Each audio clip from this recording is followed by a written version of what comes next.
այդ հարձակման sense պիկի ժամանակ 94 թվականի Աշխաբադի ԱՊՀ լիդերների գագաթնաժողովի ժամանակ դա տեղի ունեցավ ուրեմն հունվարի 18-ին Աշխաբադում շատ հետաքրքիր մի միջադեպ եղավ, որովհետև բոլորը հավաքվել են, Ալիևը շատ ոգևորված, որ իր հարցակումը հաջող է գնում, որ ինքը ինչ-որ արդյունքների կարող է հասնել, եւ այդ պահին իսկապես շատ հաջող է գնում։ Սկսեց էլի խոսել, որ դες Հայաստանը օկուպացրել է 20%-ը մեր տարածքի 1 միլիոն բան ունենք, փախստական ունենք, էստոմ, ենկոմ եւ այլն։ Ու այդ պահին Տեր-Պետրոսյանը կատարեց մի իմ կարծիքով հմտագույն մի հատ քայլ դիվանագիտական, որը լրիվ շրջեց իրավիճակը դիվանագիտական ֆրոնտում, հետո նաև ռազմական դաշտում։ Լերուսները մի քիչ սառած էին մեր հետ, հա, ասեցի արդեն ինչ պատճառներով։ Այդ ժամանակ Տեր-Պետրոսյանը ասեց Հեյդար Ալիևիչ, ասեց, а давайте, вот прямо сейчас, вы же жалуетесь, там, 1 миллион беженцев, 20% территории, а давайте прямо сейчас подпишем последнее предложение Российской Федерации по урегулированию Нагорно-Карабахского конфликта. Ալիևը սկսեց կամկաmal, բոլորը նայում էին նրա վրա, ամենակարևորը Ելցինը, ասեց Գեյդար Ալիևիչ, ну вот сделали же предложение. Եկեք բան անենք, հենց հիմա ստորագրենք պատվեք խաղաղությունը։ Բայց քանի որ Ալիևը շատ ոգևորված էր իր ռազմական հաջողություններով եւ չէր ցանկանում գործի բանը վճռելը հանձնել դիվանագիտությանը, հələ դեռ սպասում էր ռազմական հաղթանակների, որը թույլ կտա իրան ավելի հետաքրքիր դիրքերից բանը դիպլոմատիան հետապնդել, Ալիևը կամկամաց, Ալիևը ոչ մի բան չասեց, ոչ մի բան չկարողացավ ասել, բոլորը հասկացան, որ ինքը պատրաստ չի դրան։ Եվ դա անմիջապես շրջեց իրավիճակը։ Այսինքն ռուսները հասկացան, որ այս մարդը չի ուզում խաղաղություն, չի ուզում կարգավորել։ Եվ իրավիճակը մի անգամից փոխվեց, մի անգամից։ Գիտեք, սենց բաներ են եղել, ես դեռ շատ մանրամասներ եմ ուզում պատմել, ուղղակի քանի որ սա հիմա ստացվեց այնպես, որ պլանը փոխվեց վերջի պահին եւ մենք ուղիղ եթերի մեջ մտանք, ես որոշ բաներ այսօր չեմ պատմի, մի օր խոստանում եմ, եթե ուզում եք նա փակ բան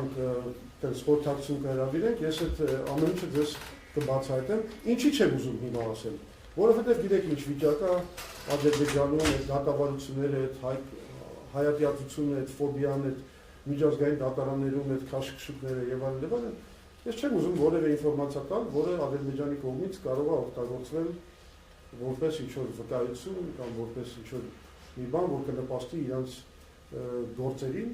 հետեւաբար բաց եթերում չեմ կարող ասել, բայց հանգիստ կարող եմ դա ասել փակ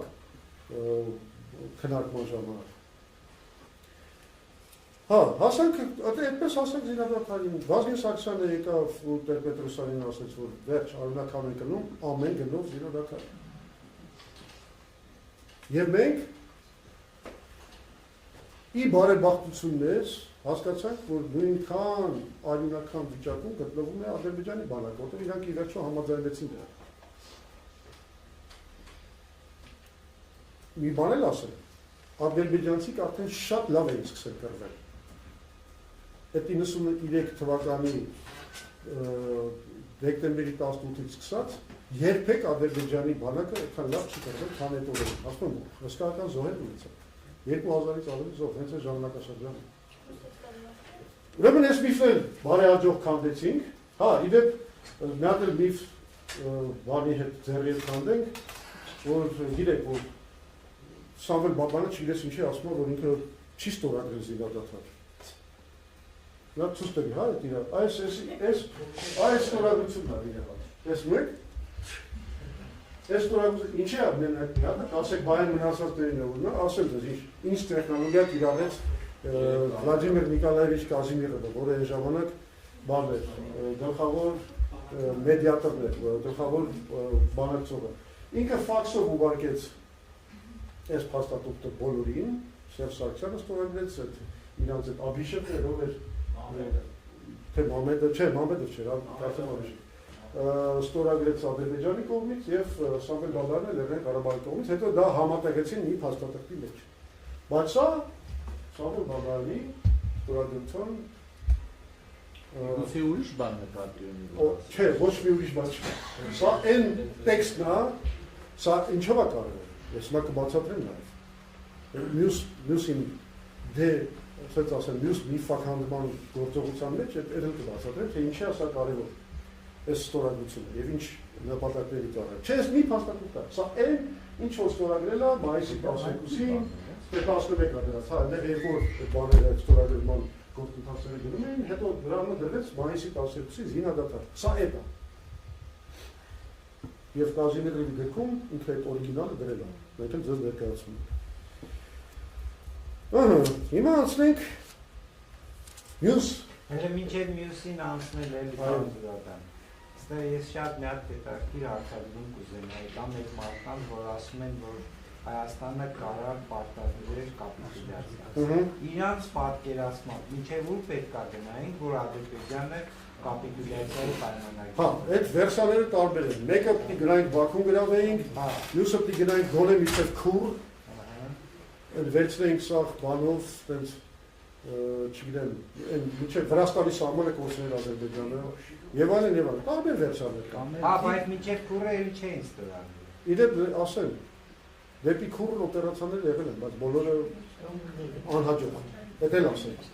Կամ էլ արտաքին ճնշմամբ պարտադրեին կապիտուլյացիա Ադրբեջանին,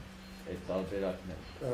Ուրեմն կներեք, արտաքին ճնշմամբ ոչ մի բան, ոչ մի կապիտուլյացիա երբեք ոչ միտեղ չի պարտադրվել, կապիտուլյացիա պարտադրվում է միայն ռազմի դաշտի ճնշմամբ։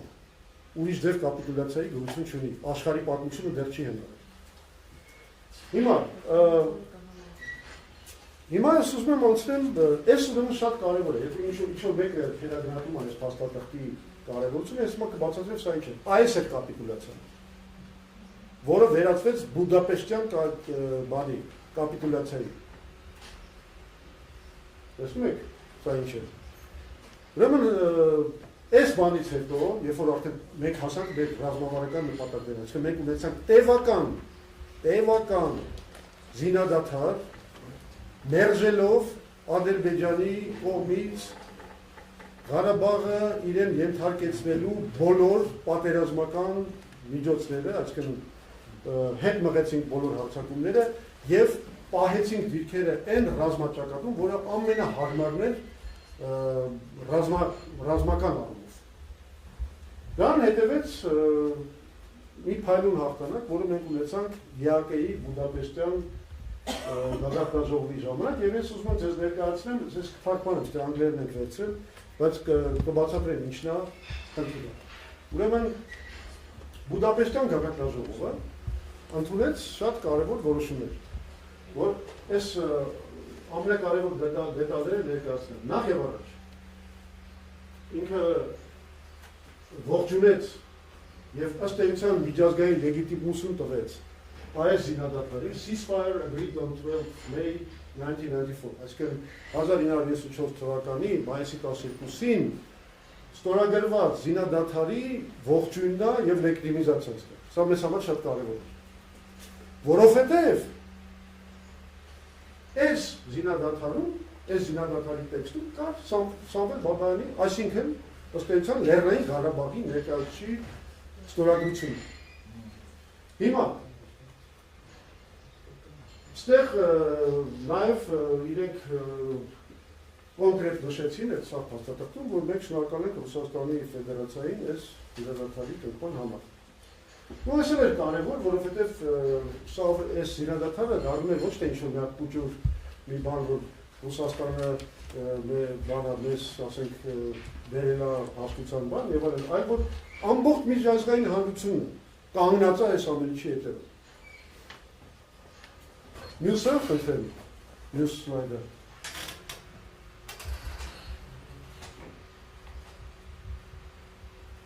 Ստեղ ուրեմն մի հատ հետաքրքիր լեզվական մի հատ կուրիոզ եղավ, որը ինձ թվում է ձեզ հետաքրքիր կլինի։ Իհարկե, տեքստում գրված է, որ ողջունում ենք զինադադարը։ Զինադադարի տակ ստորագրել են Հայաստանը, Ադրբեջանը, Լեռնային Ղարաբաղը։ Այսինքն մենք հասկանում ենք կոնֆլիկտի կողմերը ով են, չէ՞, այսքանից։ Բայց Ադրբեջանը չէր ուզում հասկանալ։ Կամ իրանք չէին հասկացել ինչ են ստորագրել։ Կամ ստիպված էին սա ստորագրել, հետո ետին թվով սկսեցին պայքարել այս բանի դեմ։ Տեսեք շատ հետաքրքիր բան կա, լինգվիստական բան։ For all parties։ Այսինքն անգլերեն, եթե թարգմանում ենք,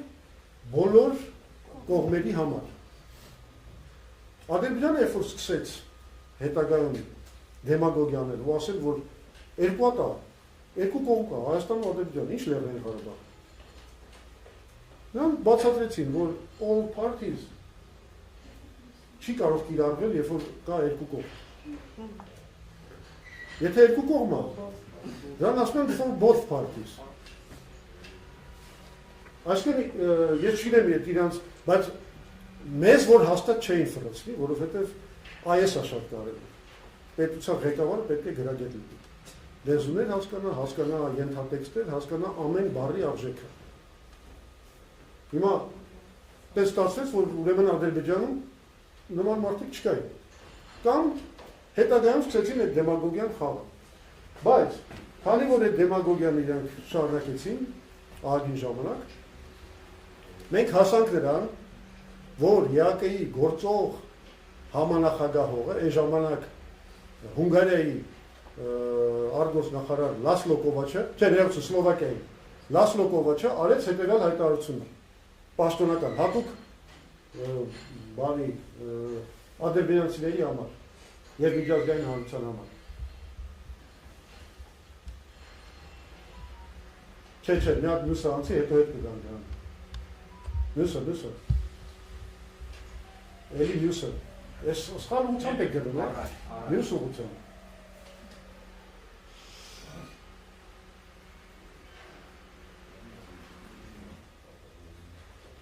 Հա, այս է։ Սա արդեն արվեց, այս հայտարարությունը արվեց 95 թվականին, ԵԱԿ-ի նախագահողը, Լասլո Կովաչը, արեց մի հայտարարություն, որտեղ հատուկ նշեց, որ այդտեղ մասնակցում են որպես բանակցող կողմ եւ հակամարտության կողմ the two-state parties to the conflict and of the other conflicting party in Nagorno-Karabakh. Այսինքն, մասնակցում են երկու պետական կողմ եւ մեկը ոչ պետական Լեռնային Ղարաբաղը։ Այսինքն ԵԱԿ-ի փաստաթղթերում սա հատուկ նշվեց եւ դարձավ արդեն բոլորի համար անբեկանելի ճշմարտություն։ Սա է, ինչ որ ես կոչեի Բուդապեշտյան կապիտուլյացիա եւ եթե սա ձեզ դեռ քիչ է թվում, մի բան եմ ասում, նա թիմա մի քիչ բեր։ Այս ամենակարևոր որոշումներից մեկը Բուդապեշտյան գաղափարում հետևյալն է։ Հիմա սա չթարգմանեմ, բայց իմաստը հետևյալն է, որ զորքերի դուրս բերումը, այսինքն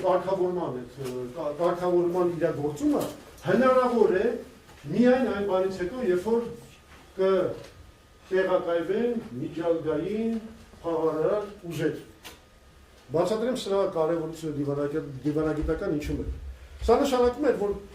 այո, մենք համաձայնվել ենք զորքերը դուրս բերել բանից, այդ Ղարաբաղից դուրս տարածքներից։ 7 շրջանները նկատում են։ Չէ, ժամանակ խոսքը գնում էր 6 շրջանի մասին։ Բայց դա հնարավոր է միայն մի դեպքում, երբ որ կազմվի միջազգային խաղաղարար ուժ, եւ այդ խաղաղարար ուժը կա ու տեղակայվի այդ զորքերի փոխարեն։ Հիմա այս էլեմենտները, որ իրար հետ բանեսանում կպցում ես, ստացվում է, որ մենք իսկապես Ադրբեջանին ուղղակի խայտարագույն մի հատ կապիտուլյացիայի մատնեցինք։ Խայտարագույն։ իրենք գիտեին, որ իրանք ջարդված են, իրենք գիտեին, որ իրանք ստորագրում են կապիտուլյացիա, իրանք համար մահվան հավասար բան էր, որ իրենք որ լեգիտիմացրեցին Լեռնային Ղարաբաղի գործոնը, որ Լեռնային Ղարաբաղը արդեն սկսեց այս որոշումները հանդես գալ որպես միջազգային իրավունքի սուբյեկտ։ Սա մահ է։ Բայց եկեք մեր խելքի տոպրակները ասում են դե կապիտուլյացիա բանը չեք կարա իրանց բանը կապիտուլյացիայի մատեք։ Այդ կապիտուլյացիայի ո՞նց են մատնում։ Անցնենք առաջ։ Թե չէ խելքի տոպրակների ձեռը կրակնենք ընկեր։ Հա, հիմա մյուս միֆը։ 94 թվականից այս կապիտուլյացիայից հետո սկսեցինք արդեն աշխատել խաղաղության վերջնական կնքման շուրջ, այսինքն պետք է մի հատ փաստաթուղթ, որը ստորագրենք, որպես արդեն հաստատենք խաղաղություն եւ ավարտենք։ Այդ ժամանակ սկսվեց հետեւյալ վեճը, որ խնդրի լուծման երկու տարբերակ կա։ Մեկը այսպես ասած փաթեթային է, երբ որ դու բոլոր խնդիրները լուծում ես, Լեռնային Ղարաբաղի կարգավիճակն վերջնականապես ֆիքսում ես։ Բայց այդտեղ, քանի որ էլի չկրկնեմ են լատինական սկզբունքը, քանի որ կար այդ որոշումը, որ Լեռնային Ղարաբաղը միևնույնը պետք է լինի Ադրբեջանի մաս, փաթեթային լուծում նշանակում էր, որ այս լուծման մեջ Լեռնային Ղարաբաղը պետք է նշվի որպես Ադրբեջանի մաս։ Իհարկե մենք այդ տարբերակի համար էլ ենք բանակցել։ Եվ մենք հասանք նրան, որ եթե որոշվում է, որ լինի փաթեթային լուծում, ինքը պետք է հիմնադրված լինի կամ հիմնված լինի հետևյալ սկզբունքի վրա։ Դե յուրե Ադրբեջանի մաս, դե ֆակտո անկախ երկիր։ Այդ սկզբունքը մենք առաջարկել էինք եւ աշխարհի մեծերը ընդունել էին։ Այսինքն ինքնավար հանրապետություն մի ինքնավարից էլ մի շատ ավելի շատ, հիմա էլ բացատրել։ Այսինքն, նայեք, այդ լուծման մեջ նախատեսվում էր, որ Ադրբեջանը պետք է ունենա սեփական սահմանադրությունը, սեփական պարլամենտը, ներողություն, որ Լեռնային Ղարաբաղը պետք է ունենա սահմանադրություն, ազգային ժողով, բանակ, ուժային կառույցներ, սա քիչ է հելա։ Ադրբեջանի օրենքները չեն գործելու Լեռնային Ղարաբաղի տարածքի վրա առանց Լեռնային Ղարաբաղի պարլամենտի հավանությանը։ Ադրբեջանի որևէ ուժային կառույց չէր կարող մտնել Լեռնային Ղարաբաղի տարածք առանց Լեռնային Ղարաբաղի պարլամենտի համաձայնությանը։ Հիմա դա կարելի է համարել, եթե սա իրագործել, կարելի է Ադրբեջանը երբեք չի համաձայնվի։ Չէ, ես հիմա խոսում եմ ինչ էր առաջարկվում։ Համաձայնվել է։ Ну, տենց ինչ որոշ վերապահումներով համաձայնել չի արծել։ Ես ասում եմ ինչա փաթեթային լուծումը։ Փաթեթային լուծման ամբողջ գաղափարախոսությունը է, հա անունը դնենք, որ իբր է բանա, Ղարաբաղը Ադրբեջանի մասն է, բայց ըստ էության անկախ պետություն։ Սա է փաթեթայինի իմաստը։ Բայց մենք ասեմ, այս հարցում մենք ունենք մեր մոտեցումը, որ մենք որևէ դեպքում չպետք է Ղարաբաղը ճանաչենք որպես Ադրբեջանի մաս։ Հետևաբար մենք պնդում էինք, որ այնուամենայնիվ խոսենք նաև այսպես կոչված փուլային լուծման մասին։ Փուլային լուծումը ինչ է նախատեսում։ Փուլային լուծումը նախատեսում է մենք կարգավորում ենք խաղաղության հարցերը լուծում ենք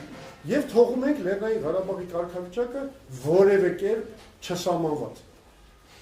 Այո, Լեռնային Ղարաբաղը արդեն միջազգային սուբյեկտի կարգավիճակ ունենար, մարդիկ կարողանան գնալ աշխարհով պատտվել, չգիտեմ ինվեստիցիաներ ընդունել եւ այլն եւ այլն եւ այլն, այսինքն գործել որպես նորմալ պետություն, բայց իր կարգավիճակը վերջնական, պաշտոնական չէր սահմանվում։ Ես շոկեցի կներեք, այս բանը ինձ մտել փախցել։ Հա։ Եվ ուրեմն մեր մոտեցումը սա է, որովհետև դա մեզ թույլ կտար ստանալ մի լուծում, որտեղ Ադրբեջանի տարածքային ամբողջականությունը չի սահմանվում եւ ընդհանրապես որևէ բառ անգամ նրա մասին, որ Ղարաբաղը Ադրբեջանի մասը չի թույլ տրվում։ Եվ մենք համարում ենք, որ սա շատ ավելի լավ լուծում է, որովհետև մենք ստանում ենք մի իրավիճակ, որտեղ Ադրբեջանը չի վերականգնում իր տարածքային ամբողջականության իրավունքը Ղարաբաղի նկատմամբ։ Այս դառավ ամենամեծ պրոբլեմը Ղարաբաղցիների հետ, Ռոբերտ Քոչարյանը պնդում էր, որտեղ պետք է փաթեթային, մենք ասում ենք Փուլայինը ավելի լավ է, ի վերջո ես համարում եմ, որ Քոչարյանը եւ Ղարաբաղցիները լրիվ սխալ էին այս վեճում, որովհետեւ եթե փաթեթայինը իրագործվում էր, այն ամենը ոնցում էր, որ դե յուրե Ադրբեջանի մաս է։ Թեկուզ են մնացած են ատրիբուտները շատ լավն էին, հա? Դա անկախություն չէր, իսկ sense դու անկախության ճանապարհը թողնում էիր բաց Փուլայինով։ Եվ դա շատ ավելի լավ է, դա կարելի ասել սա անկախության միջազգային ճանաչման միջանկյալ լուծում է։ Բայց տեսեք, այս վեճի վրա հեղաշրջում է Հայաստանում։ Իբր թե էս էր հարցը։ Հետո բարձրացել էր չէր հարցը։ Բարձրացել հետո այդ չէր հարցը։ Արեն դրական, բայց հիմնավորում չկար, ինչու չէին ուզում Փուլային, ինչ էին ասում։ Ասում էին ո՞նց։ Այդտեղ գալիս ենք մի հատ հարցադրման, որին ես ուզում եի հետո անդրադառնալ, միգուցե հետո անդրադառնամ, հա։ Ուրեմն այդտեղ մեր վեճերը սկսեցին, գիտեք ինչով ավարտվեց այդ ամեն ինչը, ես համարում եմ, որ այդ հենց այդ մաքսիմալիզմը, որ ուզեցան գնալ, չգիտեմ ինչ որ փաթեթային վերջնական լուծումների, որոնք ամրապնդեն Ղարաբաղի անկախությունը, հենց դա բերեց նրան, որ գյոզալ արդեն ձեռք բերված լուծումը մենք մեր ձեռքից բաց թողեցինք։ Եվ տեսանք վերջի ինչ եղավ։ Հիմա գալսեք մյուս միֆին։ Լեռնային Ղարաբաղը դուրս մնաց բանակցություններից 96 թվականին։ Սա նորից Ռոբերտ Քոչարյանի պրոպագանդայի պնդումն է։ Այստեղ այնքան ամեն ինչ պարզ է։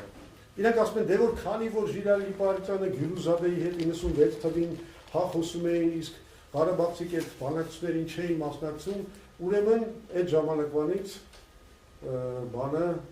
Լեռնային Ղարաբաղը դուրս է թռել բանակցությունից։ Ժողովուրդ ջան, ամբողջ միջազգային դիվանագիտական պրակտիկան մի չափանիշ կա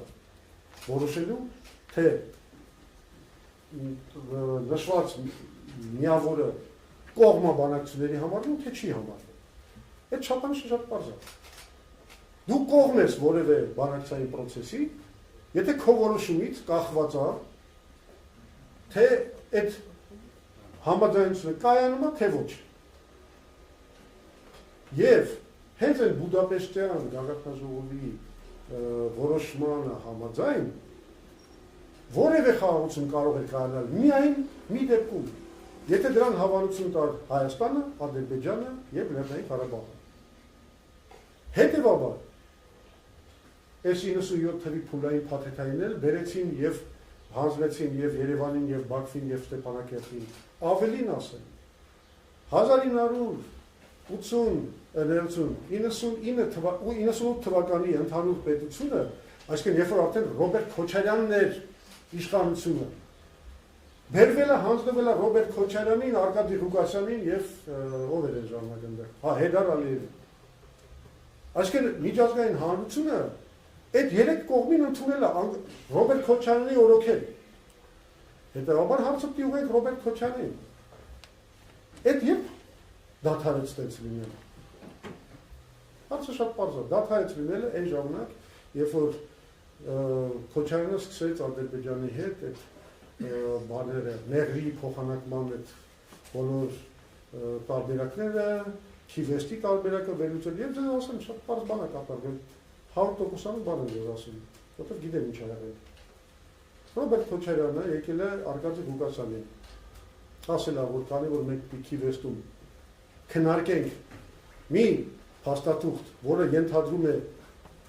փոխանակում, տարածքների փոխանակում Հայաստանի եւ Ադրբեջանի միջեւ, այսինքն սա երկու պետությունների միջեւ 10 տարածքային հարցերի կարգավորման բան է դառնում։ Հետևաբար այդտեղ պիտի խոսան Հայաստանն ու Ադրբեջանը։ Դու ինձ պիտի լիազորես, որ ես կարողանամ խոսել նաեւ Լեռնային Ղարաբաղի կողմից։ Ղուկասյանն, Արկադի Ղուկասյանը հրաժարվել է Սրբից, բայց այդտեղ տեղի ունեցել ուղղակի շանտաժ։ Ռոբերտ Քոչարյանը ասել է իրեն, եթե դու հրաժարվես ինձ լիազորես, ես հանրային եմ դարձնելու այն հանգամանքը, որ քո պատճառով, քո ժխտողականության պատճառով մենք զրկվեցինք մի լուծումից, որում Ղարաբաղը դառնում էր Հայաստանի մաս։ Այդ շանտաժին Արկադի Ղուկասյանը չի դիմացել եւ ստիպված լիազորել է Ռոբերտ Քոչարյանին։ Եվ դուք հիշում եք, Ռոբերտ Քոչարյանն ինքն էր ասում, որ մենք հիմա ինքը բարձրանում էր։ Հա, բարձրանում էր այդ ժամանակ, հələ որ այդ բանավեճերը չէին բացվում։ Ես բավոնց պապտի Հայաստանը գնար բանակցել Ղարաբաղի համար, որ մենք ինչ-որ արդյունքների հասնեինք եւ այլն եւ այլն։ Այսինքն այդ պահից սկսած դուք չեք հայտնաբերի Մինսկի խմբի համանախագահության որևէ պաշտոնական առաջարկ հակամարտող կողմերին, որը գնա նաեւ Ստեփանակերտի հավանությանը։ Ոչ, դրանից հետո արդեն բոլոր ներկայացված փաստաթղթերում գրված էր Հայաստանի եւ Ադրբեջանի նախագահների։ Այսինքն դա գնում էր այդ երկու կողմին։ Կներեք, մի բան ասեմ, եթե փոխանակումը ըստ այս սցենարի Հայաստանի ու Ադրբեջանի միջև էր, ավտոմատ ինքը ընդունում է, որ Արցախը Ադրբեջանի մաս է։ Դե դա էլ ենթատեքստեր է։ Այսինքն անկախությունը էլի կոտրվեց։ Եթե դա չէ, հաստատեն դրանով բան են անում, անտեսում են հանրակրվեն, 91 թվի անկախությանը, սուբյեկտ դառնալը եւ այլն, հա։ Բնականաբար, սա մի հատ շատ վատ բան էր, որին հետևեց հիմա անցնենք, այս միֆը քանդեցինք, անցանք ուրեմն